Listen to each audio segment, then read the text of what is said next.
Steve, it looked like an all right day for you guys. Is that a fair reflection of how things went? I'm not sure I'd go as far as all right. Okay. We're not as quick as we'd like to be, no. We've got some problems with high-speed understeer, which we need to fix.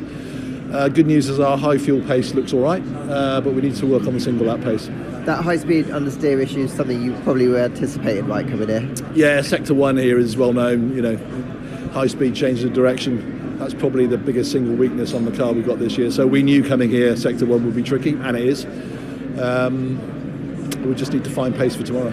How much pace do you think you're going to need to find to try and get into the fight for Q3? Well, I'd like to find a lot, but whether we will, I don't know. I think we could, you know, if we could find 2 or 3 tenths, that jumps you up a long way. But we'll work on it tonight and see. And what was the early feedback generally from Pierre and Franco beyond, obviously, what you were talking about, the high-speed understeer issues? I think that's the biggest overriding factor, honestly. Okay. Other than that, everything's pretty good. As I say, long runs, high fuel, looks good, looks competitive compared with the people that we're up against. But I don't want to qualify lower down and then spend half the race getting back to where we should have qualified. You know, I want to qualify strongly and then we race strongly on high fuel from the beginning. And just finally, you had a few new bits according to the docs here. Do you get any read on whether or not they worked? I'm sure we will, but cleverer people than me are looking at that now and they'll work it out tonight. But yeah, we had a few new rear wing parts, yeah. Great stuff. All right, thanks very much, Okay, Steve. pleasure. Thank you. Well, Pierre, on paper it looked like a slightly tricky day for Alpine. How was it behind the wheel around this fantastic circuit? Yeah, I think generally it's been hasn't been easy. Since we arrived in P1, we struggled quite a lot with the car balance. I think we made some good improvements for FP2, but yeah, overall it's very tight. I think we 3 tenths between where we are in 15 or 16 to P7, I think. So at the moment we're just on the wrong side of that midfield, but yeah, it definitely feels that it doesn't feel too nice inside the car. So I'm sure we hopefully going to find ways to improve, and yeah, small improvements can have a big impact on the position tomorrow. And specifically, do you know what you're going to ask for in terms of improvements? Yeah, I mean, we know in high speed we're struggling with you know, understeer. It's been the case in FP1 a lot. It's been very difficult. I think we made a step in P2, but then there's still, it's still a limitation. So we need to have a look exactly how aggressive we can go and how much more we have. But yeah, I'm sure it will be better tomorrow. So Pierre, after the 2025 you endured, I love the fact that you're now complaining about not getting a P5 in the Chinese Grand Prix. What do you expect for this weekend? Same sort of performance? Optimistic? Yeah, I think we come with a very open mind. You know, it's been good to score points in these first 2 races in Australia and in China. Definitely in China we showed more potential, and yeah, I think obviously naturally I'm focusing on what's ahead of us. Still, you know, a lot of things learned after every single lap, and there's still a few things which we can improve with the current package we have, and you know, hopefully we can fight for similar position in here in Suzuka, which is a very different track. I mean, you've obviously figured out under these new rules how to drive these cars as quick as they can go. Yeah, I like to think we've figured some part out, and I think we've showed some decent potential. You know, in Australia and China was definitely better. There's still quite a few things which we need to get on top of, and that's why it sort of gives me like good optimism in the potential that we have as a team. So hopefully we can, you know, make another step this weekend. It's a very different track, a lot more high speed.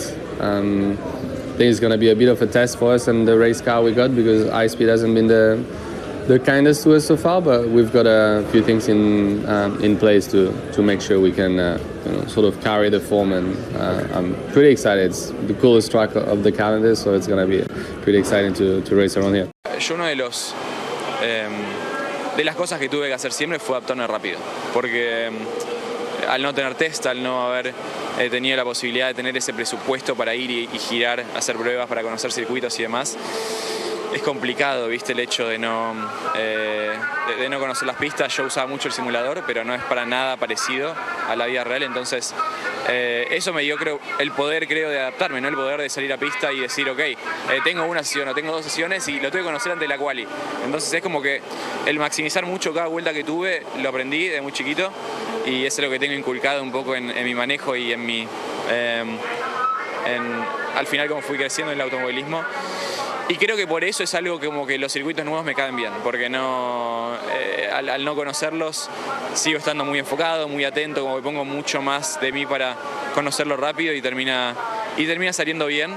Hay veces que no sale como queremos, pero siempre que hay un circuito nuevo me siento cómodo rápido. Cada vez me cuesta, el viernes me cuesta, pero después yo al sábado descanso bien a la noche, entiendo un poco bien toda la data y vuelvo fuerte el sábado. Eso es importante, pero creo que es un poco por cómo crecí y por cómo al final fui experimentando de la Fórmula 1. Antes que prende el motor de GASLY para que vamos terminando, pero en el 2019 competiste como en 6-7 categorías distintas y eso es adaptarse, ¿no? Circuitos nuevos, autos nuevos, reglamentos nuevos de cada categoría y ahí esa experiencia también te ayuda un montón, ¿no?